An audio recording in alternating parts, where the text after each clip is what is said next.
রান্নাঘরে একটু ব্যস্ত দুপুর। একদিকে মায়া মাছ বা ছোট মাছ দিয়ে চচ্চড়ি, একেবারে ঘরের গন্ধমাখা স্বাদ। আরেকদিকে রুই মাছ আলু বেগুন দিয়ে ঝোল, খাঁটি দেশি মজায়। আসসালামু আলাইকুম।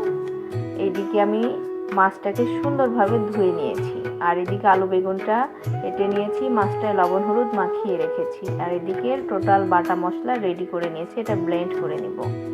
এবার চলে আসলাম মূল কড়াইতে।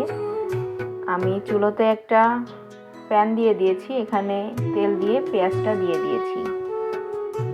এবার পেঁয়াজটা ব্রাউন হওয়া আসা পর্যন্ত আমি এটাকে ভেজে নেব। আর আজকের রান্নাটা একেবারে মায়া মাছ, যেহেতু এটা নদী, সেজন্য আমি এখানে রসুন কুচি দিয়েছি।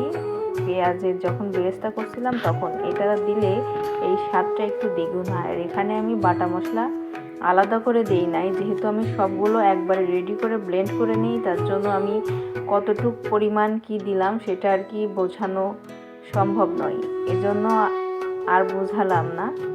আর এদিকে আমি ছোট মাছগুলো দিয়ে কাঁচামরিচটা দিয়ে ঢাকনা দিয়ে ঢেকে দিলাম। আর এদিকে রান্না করতে করতে পেয়ারা খাচ্ছিলাম। আর আমার রান্নাটা প্রায় শেষ। এই ছোট মাছটা টমেটো বা ধনিয়া পাতা দিয়ে রান্না করলে দারুণ লাগে। জাস্ট টমেটো ধনিয়া পাতা না হলেও এমন যদি গা মাখা ঝোল চচ্চড়ি বলো আর দো পেঁয়াজের যেটাই বলো, এটা কিন্তু খেতে দারুণ মজা।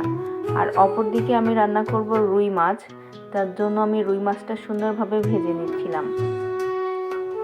প্রত্যেকটা রুই মাছ আমি ভেজে নেব। আর তোমরা যারা আমার ভিডিওতে এত সুন্দর সুন্দর কমেন্ট করো, তোমাদের সবাইকে অসংখ্য ধন্যবাদ। তোমাদের কমেন্টগুলো পড়তে খুব ভালো লাগে, সর্বদা পাশে আছি।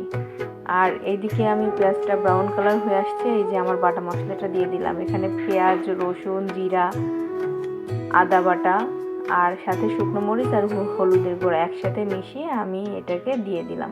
যার জন্য কতটুকু কি পরিমাণ এটা আর কি দেখানো হয় না।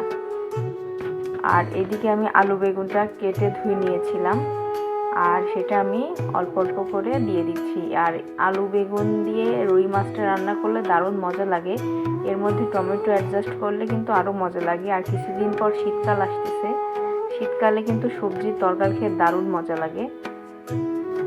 আর আমি এখন মশলাটা কষিয়ে পানি দিয়ে দেব পরিমাণ মতো। এই দুইটা রান্নাই কিন্তু আমার কাছে, এই রান্নাটা করতেছি আজকে বাচ্চাদের জন্য, যেহেতু বাচ্চারা ছোট মাছটা খায় না, যার জন্য ওদের জন্য আলু বেগুন দিয়ে রুই মাছটা রান্না করব। আর আমাদের দুজনের জন্য আর কি এই ছোট মাছটা।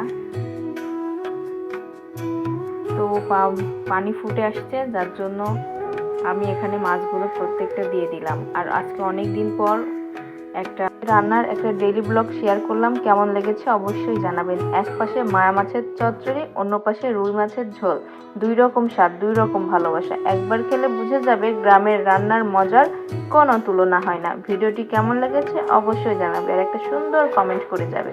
খোদা হাফেজ।